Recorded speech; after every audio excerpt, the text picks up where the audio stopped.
식당 친구들 반갑습니다. 흑임자 쌤이에요. 오늘은 여러분에게 퀴즈를 하나 내볼까 합니다. 여러분, 프랑스 사람 2명이 모이면 사랑을 한다고 하죠. 자, 그러면 3명이 모이면 어떤 일이 일어날까요?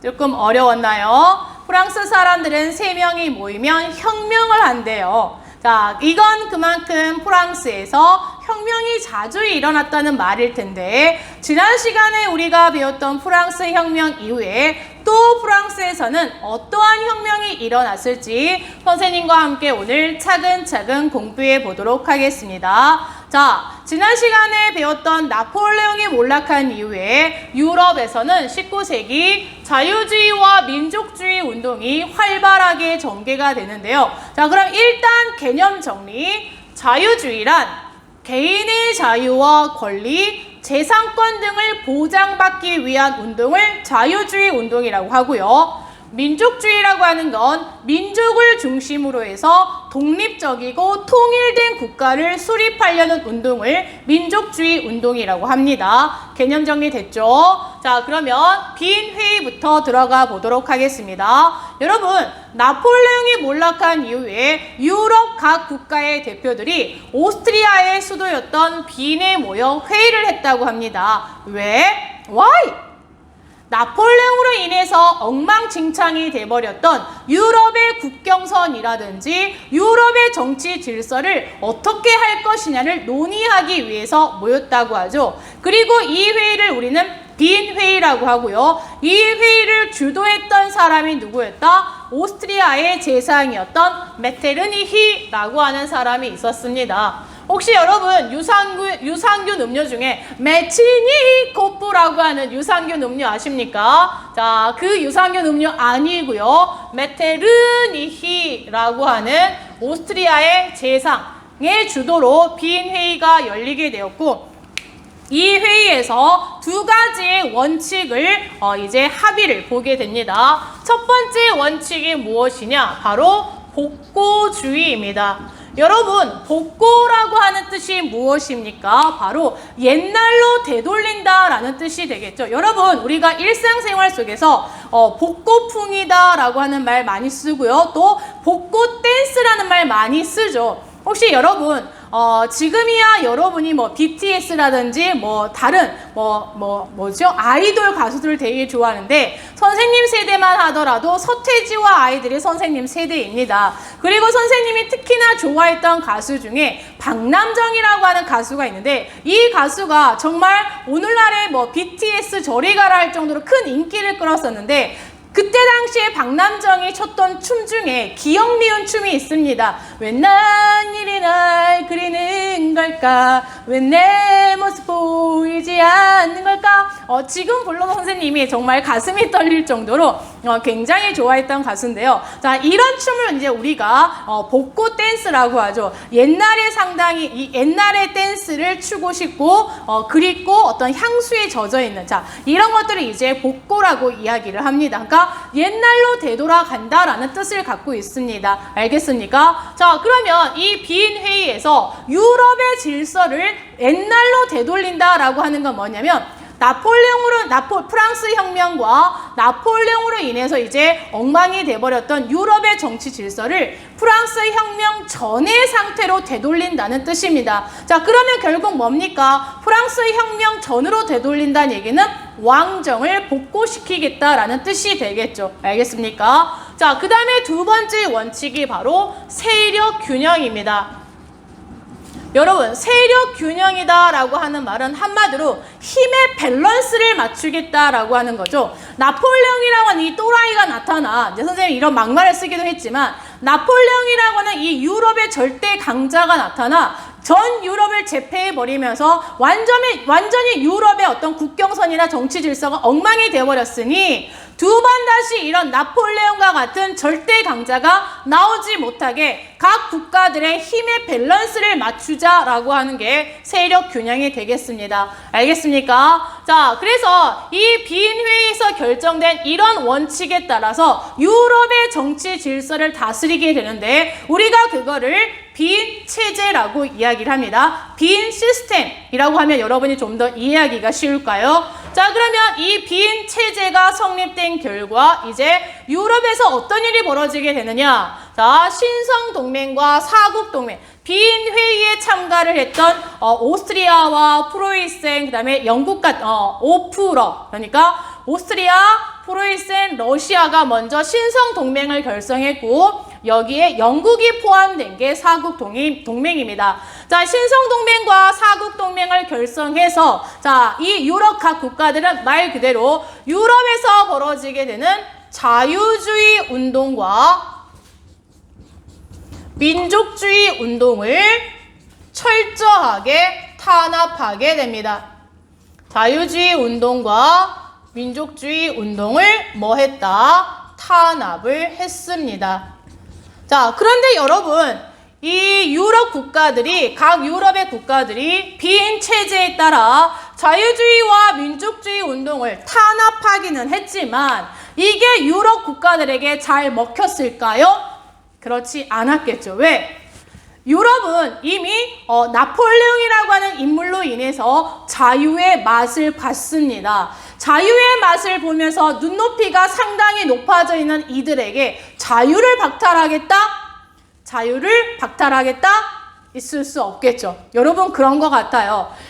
선생님이 이제 학교 다닐 때만 하더라도 어떤 두발 자유라든지 교복 자율화 이런 거는 있을 수가 없었습니다. 선생님이 학창 시절에 정말 이 머리 길이는 귀미 3cm였습니다. 학생부장 선생님께서 교문에 딱 서 계시면서 이제 여학생들의 머리 길이를 딱 재신 다음에 3cm가 넘으면 어떻게 합니까? 바로 그 자리에서 싹둑 잘라버렸었죠. 그 다음에 교복 같은 경우도 입지 않으면 바로 뭐 집으로 되돌려 보낸다든지, 그러니까 그때만 하더라도 선생님이 학창 시절만 하더라도 학생들의 인권이 거의 없었다고 보시면 됩니다. 그런데 여러분 요즘에는 어떻습니까? 정말 학생들이 학교에서 생활하는 걸 보면 선생님은 교복이 없는 것 같습니다. 뭐가 교복인지를 모르겠어요. 그리고 두발 같은 경우는 지금 거의 자율화가 되었죠. 자, 이런 여러분들에게 야 학생들아 니네 다 머리 밀어! 그리고 교복도 옛날처럼 딱딱딱딱 단정하게 입고 와 라고 이제 여러분에게 어떤 규제를 가하기 시작한다면 여러분 어떻게 하겠습니까? 지금까지 한 번도 그래본 적이 없는데 여러분의 이런 인권을 무시하고 자유를 박탈하겠다라고 한다면 가만히 있을 학생들이 없겠죠. 전국에 이제 학생들이 들고 일어나면서 우리의 인권을 보장하라! 라고 하면서 이제 전국적으로 이제 들고 일어날 것 같아요. 왜? 여러분이 이미 어떤 그런 자유의 맛을 다 봤단 말이에요. 태어나는 순간 자유롭게 태어났단 말이에요. 이런 여러분에게 자유를 박탈하겠다고 하니 가만히 있지 않겠죠. 알겠습니까? 자, 유럽 국가들도 마찬가지였습니다. 이미 나폴레옹 때문에 자유의 맛을 봤던 유럽 국가들에게 자, 이렇게 빈 체제라는 이름으로 탄압을 하니 가만히 있지 않겠죠. 자, 먼저 그러면 이 프랑스에서 어떤 일이 일어나는지 자, 이쪽으로 가서 선생님과 함께 살펴보도록 하겠습니다. 빈 회의의 결정에 따라 프랑스도 여러분 왕정이 복구가 되었겠죠. 자, 그 결과 부르봉 왕조가 복구되었고 누가 왕이 되었느냐? 루이 16세의 동생이었던 샤를 10세가 왕이 되었습니다. 여러분 발음을 좀 잘해야 되겠죠. 샤를 10세가 왕이 되었는데 이 샤를 10세는 전제 정치를 합니다. 자, 의회를 무시하고요. 전제 정치를 했다. 자, 의회를 무시하고 언론을 탄압하는 등 전제 정치를 하자. 여러분, 프랑스 사람들이 누굽니까? 프랑스 혁명을 통해서 이미 눈높이가 높아져 있는 이들에게 전제 정치를 하니 프랑스 시민들이 가만히 있지 않았겠죠. 자, 그래서 여러분 파리 시민들이 바리케이트를 치면서 자, 봉기를 합니다. 자, 그 결과 여러분 누가 쫓겨났다? 샤를 10세가 쫓겨났습니다. 여러분 쫓겨났다라는 걸 여러분 축출이라고 합니다. 쫓아냈다, 발로 뻥 차버렸다는 거고요. 샤를 10세를 축출하고 이제 여러분 누구를 왕으로 추대하게 되느냐? 루이 필리프라고 하는 사람을 왕으로 추대합니다. 루이 필리프를 왕으로 추대했다. 이게 조금 아쉬운 결과죠. 왜 이게 아쉬운 결과인지 다시 설명해 보겠습니다. 여러분, 왜 7월혁명 당시에 공화정으로 가는 게 아니라 입헌군주제로 갔느냐? 왕이 있기 때문에 여러분, 자, 입헌군주제를 수립하게 되었는데요. 자, 그러면 왜 입헌군주제였느냐? 여러분, 이 7월혁명을 주도했던 이 시민들이 누구인지를 여러분이 알아야 된다는 겁니다.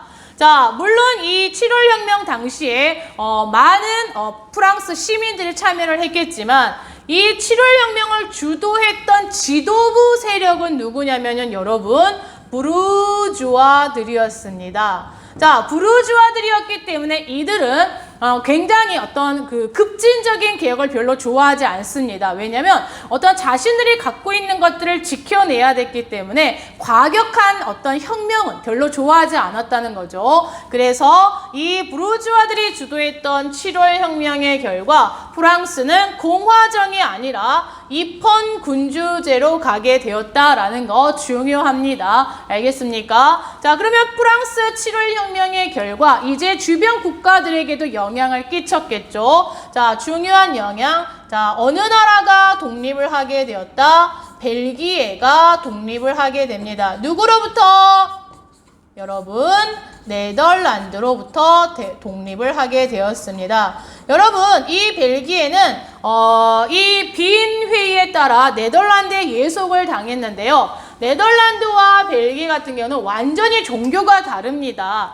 네덜란드 같은 경우는 칼뱅파 신교도들이 많은 나라. 자, 반면 벨기에는 로마 가톨릭이 많은 나라죠. 자, 국교죠. 로마 가톨릭의 나라였기 때문에 이 종교가 다른 거죠. 완전히. 그래서 우리는 종교가 달라 라고 하면서 이 7월 혁명 이후에 벨기에가 독립을 하게 됩니다. 알겠습니까? 여러분, 이 7월 혁명을 이제 아주 잘 보여주고 있는 그림이 하나 있죠. 그게 바로 여러분, 드라크루아라고 하는 사람이 그렸던 민중을 이끄는 여신이라고 하는 그림이 있습니다. 그 그림에 이제 이 여신이 프랑스의 3색 깃발을 들고 혁명에 참여하고 있고, 그 여신 옆에 보면은 이 총을 들고 있는 한 신사의 모습이 보일 겁니다. 여러분, 그 신사가 바로 누구냐? 화가 자신이었던 드라크루아입니다. 드라크루아는 이 그림 속에 그 자신을 그려 넣음으로써 내가 7월 혁명을 지지하고 있어 라는 걸 보여주었다고 하죠. 알겠습니까? 여러분, 현재 이 민중을 이끄는 자유의 여신이 프랑스의 루브르 박물관에 이제 보관이 되어 있는데요. 선생님이 처음 결혼을 하고 이제 신혼여행으로 루브르 박물관, 그러니까 파리를 여행을 갔는데 그때 이제 실제로 이 민중을 이끄는 자유의 여신을 봤습니다. 정말 어마어마하게 사이즈가 컸던 그림으로 기억을 하는데, 나중에 여러분은 이제 코로나가 풀리고 해외여행을 갈 기회가 되면 꼭 프랑스 파리에 들려 루브르 박물관에서 모나리자 그림도 보시고 이 민중을 이끄는 자유의 여신 그림도 직접 봤으면 좋겠습니다. 자, 선생님의 여담이었고요. 자, 그러면 이제 여러분 다시 2월 혁명으로 넘어가 보겠습니다. 여러분, 2월 혁명은 왜 일어났느냐? 여러분, 7월 혁명의 결과 루이 필리프가 이제 왕으로 추대되었는데, 이 루이 필리프의 별명이 뭐냐면 여러분, 시민의 왕이라고 하는 별명이 있습니다. 와우! 시민의 왕? 정말 멋지네요 라고 생각하겠지만, 여러분, 이때의 시민은 바로 누구를 가리킨다? 그렇습니다. 여러분, 루이 필리프를 누가 왕으로 추대해 주었습니까? 부르주아들이 왕으로 추대해 준 거 아닙니까? 결국 시민의 왕이라고 할 때 이 시민은 바로 누구? 그렇습니다. 부르주아라고 할 수 있는 거죠. 결국에 루이 필리프는 부르주아의 왕이었던 겁니다. 그러다 보니까 이 루이 필리프 이후에 자, 모든 프랑스의 정책은 부르주아들을 위한 정책으로 펼쳐질 수밖에 없었고, 자, 선거권도 누구에게만 주었다? 부르주아에게만 주었던 겁니다. 알겠습니까? 자, 당연히 이제 선거권을 부여받지 못했던 중하층 시민이나 노동자 계층들의 불만이 생길 수밖에 없겠죠. 특히 여러분, 이 19세기 중반에 프랑스는 한참 산업혁명이 진행이 되고 있었기 때문에 어떤 계층이 성장하고 있다? 노동자 계층이 성장하고 있습니다. 자, 프랑스에서는 19세기 중반 산업혁명과 사회주의의 영향으로 자, 노동자 계층이 성장을 하고 있었다. 자, 노동자 계층의 성장. 그런데 여러분, 자, 이 루이 필리프, 이 7월 왕정이라고도 표현하는데, 자, 이 7월 왕정은, 자, 이 노동자들이라든지, 그 다음에 중하층 시민들을 위한 왕이 아니었다. 그래서 결국 이들에게 선거권을 주지 않았다는 겁니다. 알겠습니까? 자, 여전히, 자, 일부 부르주아들에게만, 자, 선생님이 여기다 적어 볼게요. 일부 부르주아에게만 자, 무엇을 부여했다? 그렇습니다. 선거권을 부여했습니다. 자, 여기다 적어 볼게요. 선거권 부여. 오, 엄청 잘 보이네요. 선거권을 부여했다. 자, 당연히 어떤 계층에 불만이 생긴다? 이 노동자 계층과 중하층 시민들의 불만이 생길 수밖에 없고, 자, 이 2월 혁명 당시 이제 누가 선거권을 달라? 우리에게도. 그렇죠. 노동자와 중하층 시민들이 우리에게도 선거권을 주세요라고 하면서 선거권 확대 운동을 전개합니다. 중하층 시민과 노동자 계층의 자, 뭐 확대 운동?